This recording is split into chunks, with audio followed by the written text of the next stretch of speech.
Isang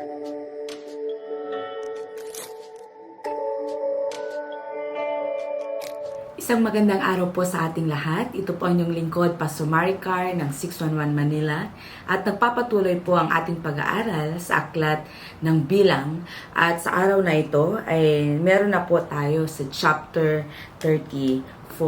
At makita po natin sa previous chapter na patuloy po ang Panginoon sa pag-instruct sa bagong henerasyon ng mga Israelita on how they have to enter and to possess the land of Canaan at kung paano nga po nila maangkin yung promise ng Panginoon by taking possession the land of Canaan. And in chapter 33, God reminded them and they begin to this chapter has laid down the stages kung paano po naglakbay ang mga Israelita patungo po sa Egypt, kung saan po sila ay kinuha ng Panginoon hanggang po sa sila ay unti-unti po na nandun na po sila sa stage na makakapasok na po sila. They're almost near dun po sa promise ng Panginoon. And we can see there and we can learn from this chapter 33, that in through all these stages, there are some high points and low points in their journey.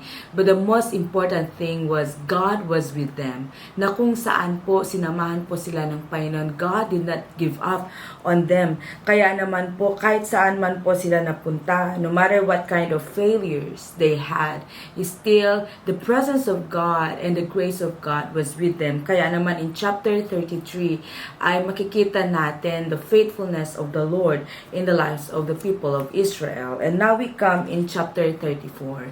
At patuloy po na nilalatag ng Panginoon ang promise niya sa mga Israelita, and He spoke to Moses bago man po si Moses ay mamatay. He instructed Moses na kailangan po niya na mailatag yung boundaries, and the Lord has begun to describe the promised land sa kanila according to the boundaries, according po dun sa line na binigay ng Panginoon. And Moses has to instruct the people of Israel, and God has chosen leaders kung saan po sila po yung magdi-divide, sila po ang tutulong upang ma-divide ng tama ang lupain o ang promise ng Panginoon sa mga Israelita at may bigay po ito fairly. At now, ang chapter 34 ay pinamagatan ko po na possess the land of inheritance na binigay ng Panginoon sa atin. I believe that we all have an inheritance. Sabi po ng chapter 34 verse 1, the Lord said to Moses, command the Israelites and say to them, when you enter Canaan, the land that will be allotted to you as an inheritance is to have these boundaries. And even in verse 16, sabi ulit dito, the Lord said to Moses, these are the names of the men who are to assign the land for you as an inheritance. Eleazar the priest and Joshua the son of Nun. So dito po natin makikita that though the people of Israel was instructed by God in the previous chapters that as they take possession of the land ng Canaan, though they will gonna be fighting for it, but then sabi po dito, they will have it and take it and claim it as their inheritance. That means that bago pa man po sila tinawag ng Panginoon, bago pa man po sila instruct ng Panginoon that they need to get to fight the people that is living in that place and they have to drive them away, is that God already prepared this special place. God has chosen this special place of Canaan, the place of milk and honey, an allotment. He set it apart to be an allotment and inheritance for the people of Israel. That means that first point is that every one of us must understand that we have all an allotment. God has set an inheritance po sa bawat isa sa atin. Bago pa man po tayo nagtrabaho, before we already had this dream, bago pa man po tayo nag-struggle or we worked hard in our lives, when we were born in this world, God has set apart a special portion for us. And so that dun po natin makikita how God is faithful, how God has loved us, kung saan po the people of Israel, God has already prepared everything actually. And the people of Canaan, the people, the Jebusites, the Amorites has already tilled the land, and they actually prepared this land for the people of Israel. And that this is how God blessed His people, that in their inheritance, God has chosen the best place in the world. God has chosen the place of Canaan to put at kung saan po dito po niya in-station, dito po niya itinanim ang kanyang mga anak, because God always, gives the best and allots the best for His people. At maging po sa ating mga buhay sa maging generasyon po natin ngayon, we need to understand that God loves us so much. Before we learn to work, before we learn to take possessions of the things in this world, God has already gave us an inheritance. And that we must learn to possess this inheritance by how? By walking with God, by obeying God, by fighting for it. Dahil alam po natin na ang Panginoon ay binigyan niya po tayo ng right at binigyan niya po tayo ng special inheritance, and that this inheritance comes from Him. This inheritance is not actually from us. No matter how we worked hard, no matter how we have done so much in our lives, we need to understand that everything that we get, everything that we have, it's actually an allotment. It means we had it as an inheritance sa Panginoon. And God laid down the boundaries of this inheritance. Sabi po sa verse 3, the southern side down to verse 5, the Lord described the border that they have to have. So sabi po dito, your southern side will include some of the desert of Zin along the border of Edom. Your southern boundary is start in the east on the southern end of the Dead Sea, cross south of Scorpion Pass, continue on to Zin and go south of Kadesh Barnea. Then it will go to the Hazar Adar and over to Asmon, where it will turn, join the Wadi of Egypt and end with the Mediterranean Sea. And down to the last verses, up to verse 15, God describes their inheritance through borders.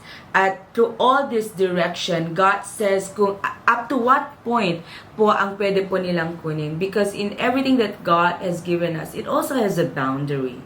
And why does God lay this boundary? It is because firstly, we need to understand that what God really gave us and to which position, which place God has positioned us, so that we can learn to focus and we can learn how to possess this territory at alam po natin kung ano yung atin ba, and we don't go overboard on the things that God has given us. Kung ano lang po yung binigay ng Panginoon. Say for example, in our time today, God gave us a territory.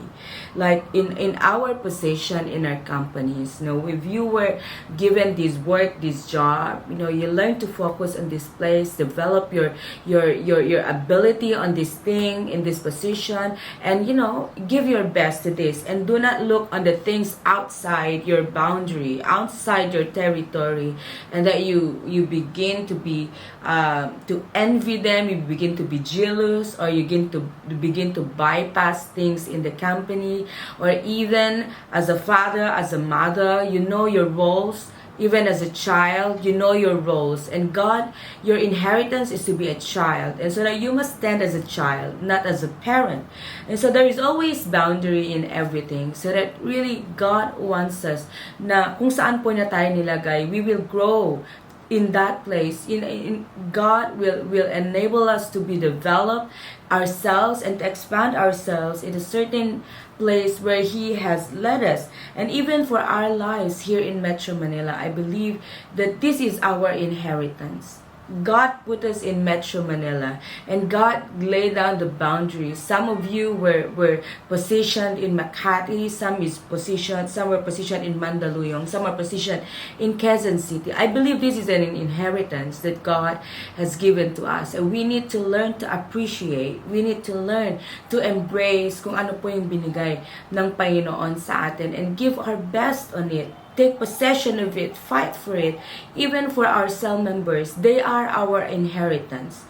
When God positioned you into the lives of your cell members, I believe that God has called you to them. And God has called you to rise up, to fight the battles with them, to develop them, to raise them up until they become a full-grown Christian, to be a true disciple of God. So in here we see that God has given us our inheritance, and we must learn to know which is our boundaries. We learn to know up to what extent God has called us. At makikita po natin, according to the description of God, He has given the people of Israel this vast inheritance, this vast heritage in the land of Canaan. And so that the people of Israel must see it. The people of Israel must learn to picture it. Alam po nila kung ano po yung lugar na binigay po sa kanilang Panginoon, so that they know that when the people na madadatnan po nila doon, they have to drive them out, because this is God's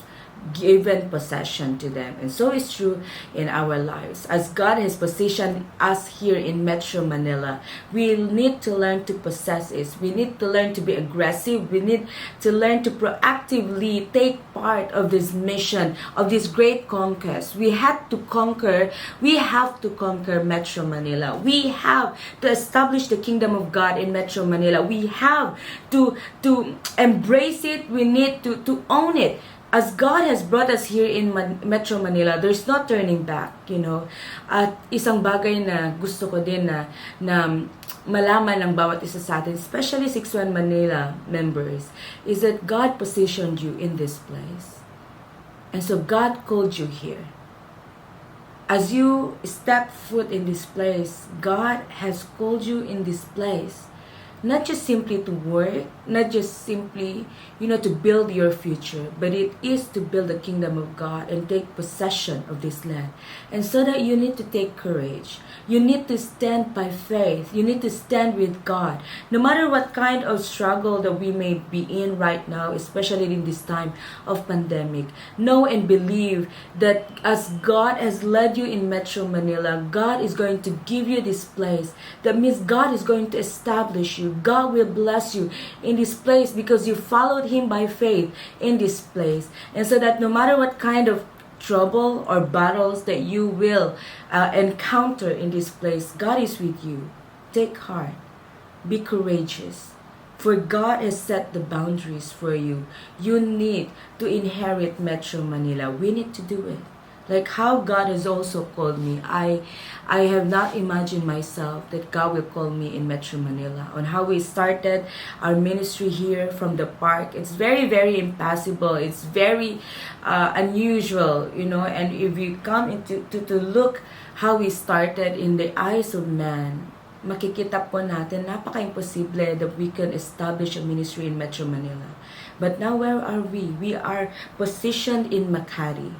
And this is something that we should not underestimate. God brought us in the business center of Metro Manila. Why? Because God has brought us and has taken us into the milk and honey, into the Canaan of Metro Manila. He has given us the special place, the best place of Makati to establish His kingdom. So brothers and sisters, let us together rise up as one tribe, as one called by God, together be united and fight. And we need to be raised up in the church. We need to have the heart to take part in the mission of the church, because it's the only way that we can possess Metro Manila, by bringing the righteousness of God, by preaching the gospel and the truth of God, that this land will be transformed. This land will be offered to God and be given, and that the righteousness of God, the holiness of God will reign in this place. So brothers and sisters, be with us, walk with us, stand firm, take courageous, stay and pray for this land.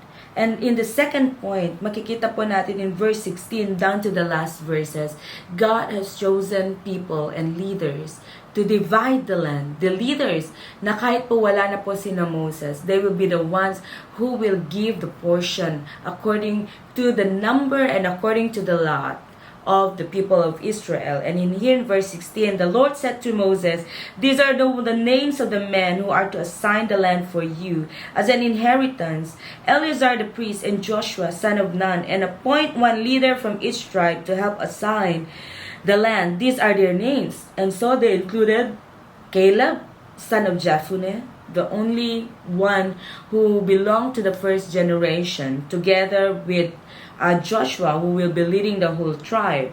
And then Shemuel of Ammihud from the tribe of Simeon, Eladad for the tribe of Benjamin, Bukki in the tribe of Dan, Haniel in the tribe of Manasseh, Kemuel in the tribe of Ephraim, Elizaphan in the tribe of Zebulun, Pathiel in the tribe of Issachar, Ahihud in the tribe of Asher, and Pedahel in the tribe of Naphtali. If we can see here that there were only 9 tribes and a half, because as we all know in the previous chapters, the 2 tribes, including Reuben and Gad, and the half tribe of Manasseh, they have chosen to stay in the east of the Jordan. They settle in that place. They begin to be contented in the land outside the promise of God. But these are the people. Now God has chosen a leader for these 9 tribes and a half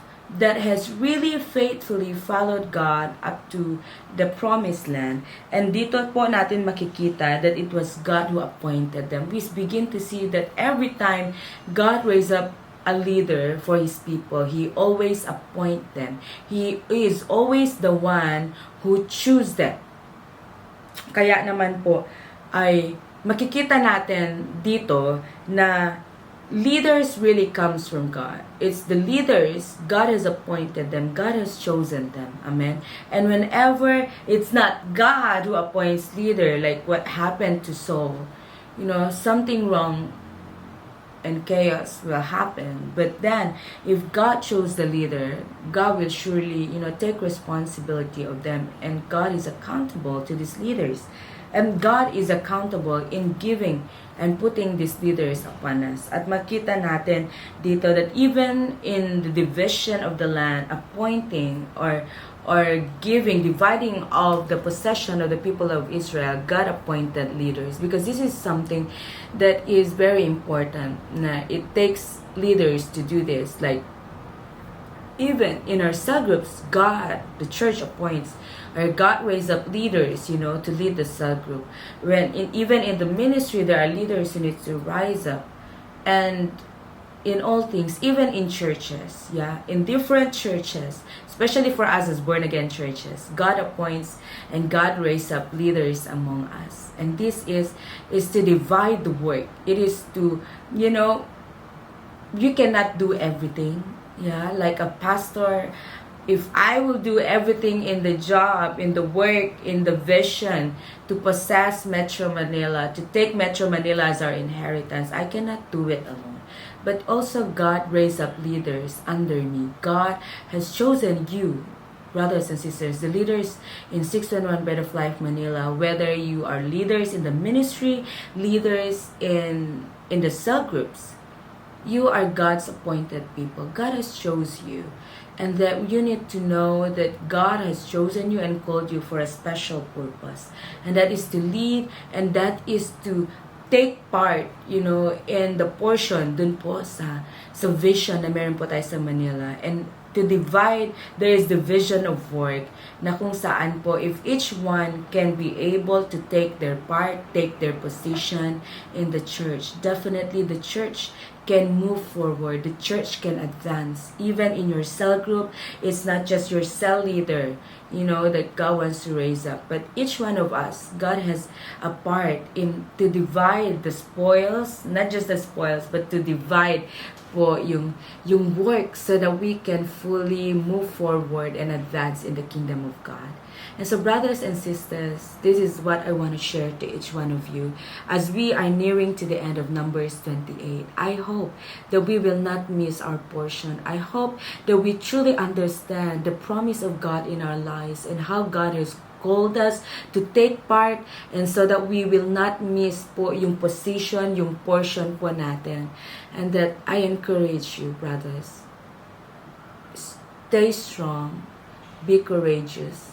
Let us follow God by faith in all things, so that the position, the possession, the inheritance that God has given us, especially as He called us here in Metro Manila, lahat po tayo ay makakasama, and we will all together witness how the Lord will lead us, how the Lord will give to us, at He will give this place of Metro Manila to us, and it will be a transfer of wealth from the possession of the world, from the possession po ng wickedness. We can bring in righteousness of God in this land.